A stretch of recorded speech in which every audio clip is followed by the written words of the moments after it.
Common sense book के author John Bogle कहते हैं कि हमें म्यूचुअल फंड्स के अंदर इन्वेस्ट नहीं करना चाहिए। आज के इस वाले वीडियो के अंदर हम लोग जानने वाले हैं कि वे ऐसा क्यों बोलते हैं और उनके अनुसार सबसे अच्छा बेस्ट इन्वेस्टमेंट ऑप्शन कौन सा है। साथ ही साथ आज के इस वाले वीडियो के अंदर हम लोग एक्चुअल फाइनेंशियल फ्रीडम का मतलब जानने वाले हैं कि आपको अपने लाइफ के अंदर फाइनेंशियली फ्री होने के लिए आपके पास कितने पैसे होने चाहिए। तो चलिए आज के इस वाले बेहतरीन सी लर्निंग जर्नी को शुरू करते हैं। जस्ट कीप बाइंग बुक के ऑथर कहते हैं कि 22 मार्च 2022 का समय था। कोविड-19 का टाइम था। हर जगह सारी दुकानें बस बंद हो रही थी। शेयर मार्केट बुरी तरह से क्रैश हो चुका था। मेरे सारे दोस्त रिश्तेदार बस मुझसे एक ही बातें पूछ रहे थे कि क्या मार्केट बुरी तरीके से क्रैश हो चुका है, क्या हमारे पैसे डूब चुके हैं, क्या हमें अपने पैसों को वापस निकाल लेना चाहिए या फिर हमें इन्वेस्टेड रहना चाहिए। मुझे कुछ भी समझ में नहीं आ रहा था। मेरे सारे दोस्त रिश्तेदार ऑलमोस्ट सारे पैसे निकाल चुके थे। मैं काफ़ी ज़्यादा परेशान था। उसी वक्त मेरी नज़र मेरे कमरे से ठीक बाहर एक फूल बेचने वाले पर पड़ी, जो कि इस क्राइसिस के अंदर भी अपनी होप को बनाए हुए था और उसे ये बात पता था कि सब कुछ ठीक है। फिर मैंने सोचा कि अगर ये एक फूल बेचने वाले को पता है कि सब कुछ नॉर्मल है तो मैं इतना ज़्यादा पैनिक कैसे हो सकता हूँ। उसके बाद मैंने नॉर्मली शेयर मार्केट के अंदर अपना इन्वेस्टमेंट को शुरू कर दिया और मैंने अपने इन्वेस्टमेंट अमाउंट को भी बढ़ा दिया, जिसके वजह से कुछ ही टाइम बाद सारा मार्केट नॉर्मल हो गया और मैंने जो इन्वेस्टमेंट किया था उसने मुझे काफ़ी अच्छा रिटर्न भी दिया। इस पॉइंट के अंदर हमें ऑथर बताते हैं जस्ट कीप बाइंग, यानी कि मार्केट ऊपर जाए नीचे जाए उससे हमें कोई फ़र्क नहीं पड़ता, हमें बस इन्वेस्टमेंट प्रोसेस को जारी रखना है। आप लोगों ने ये बात ज़रूर नोटिस किया होगा कि हमारे आसपास काफ़ी सारे ऐसे लोग हैं जो जब अपना अमाउंट को क्रिएट करते हैं एसआईपी कैलकुलेटर से तो वो 20-20, 25-25% रिटर्न को कैलकुलेट कर देते हैं। अगर आप भी ऐसा करते हैं तो ये आपकी सबसे बड़ी गलती है। आपको लॉन्ग टर्म में हमेशा 10 से 12 यानी कि आपको 12% का ही मैक्सिमम रिटर्न देखने को मिलता है। तो अगर आप भी नॉर्मली कैलकुलेट करते हैं तो ज़्यादा से ज़्यादा आप 12 या फिर 10% ही इंटरेस्ट को कैलकुलेट करें। अगर आपको इससे ज़्यादा रिटर्न मिल जाता है तो ये आपके लिए एक बोनस है। अगर आप चाहते हैं अमाउंट को ज़्यादा करना तो उसके लिए आपको इंटरेस्ट को इंक्रीज़ नहीं करना है बल्कि अपने इन्वेस्टमेंट अमाउंट यानी कि इन्वेस्टमेंट को इंक्रीज़ करना है। अगर आप ये भी नहीं कर सकते तो आप लोग अपने टाइम गैप को इंक्रीज़ कर दो। अगर आप 45 की एज में रिटायर होना चाहते हो तो आप उसको 50 या फिर 55 कर दो, जो कि आपके लिए काफ़ी ज़्यादा वैल्यू क्रिएट कर सकता है और आपके लिए काफ़ी अच्छी वेल्थ क्रिएट कर सकता है और ये आपको फाइनेंशियल फ्रीडम के रास्ते पर ले जा सकता है।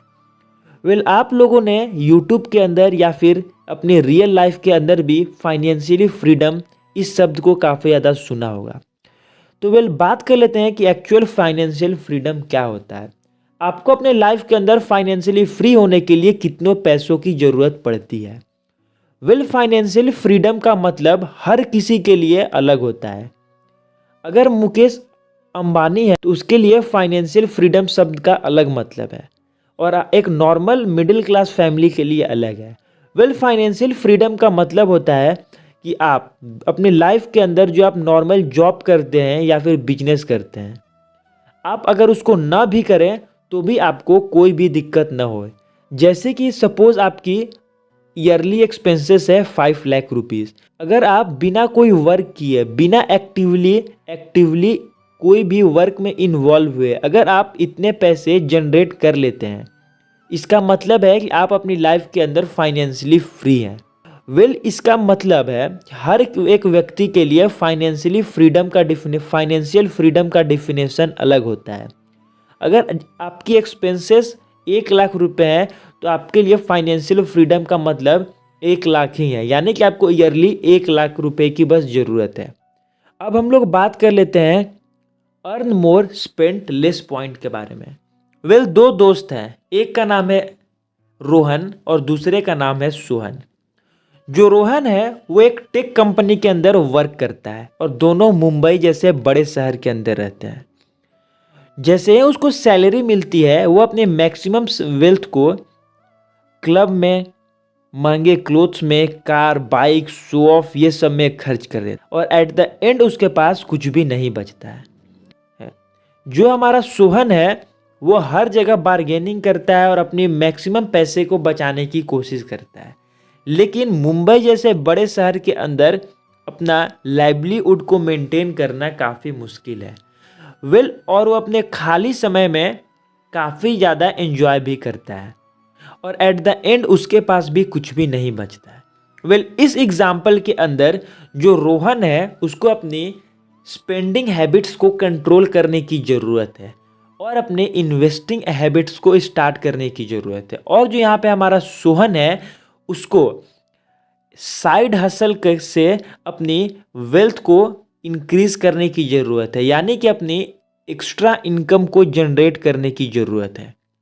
एट द एंड हम लोग अब बात कर लेते हैं कि कॉमन सेंस बुक के ऑथर ने ऐसा क्यों कहा कि हमें अपने वेल्थ को म्यूचुअल फंड्स के अंदर इन्वेस्ट नहीं करना चाहिए, क्योंकि उनके अकॉर्डिंग जो हमारा म्यूचुअल फंड का रिटर्न होता है उसका जो मैक्सिमम पार्ट होता है वो मैक्सिमम इन्फ्लेशन देन हमारा हाई एक्सपेंस रेशियो की वजह से खत्म हो जाता है और हमें नॉर्मल एफडी जितना ही रिटर्न मिलता है। काफ़ी सारे बड़े बड़े इन्वेस्टर जैसे वॉरेन बफेट ये सब भी कहते हैं कि हमें अपने नॉर्मली जो हमारा वेल्थ है उसका 70 to 80% हमें mutual fund, large cap, small cap funds के अंदर इन्वेस्ट करना चाहिए। आपको क्या लगता है कि हमें अपनी जो नॉर्मल वेल्थ है हमें कहाँ इन्वेस्ट करनी चाहिए?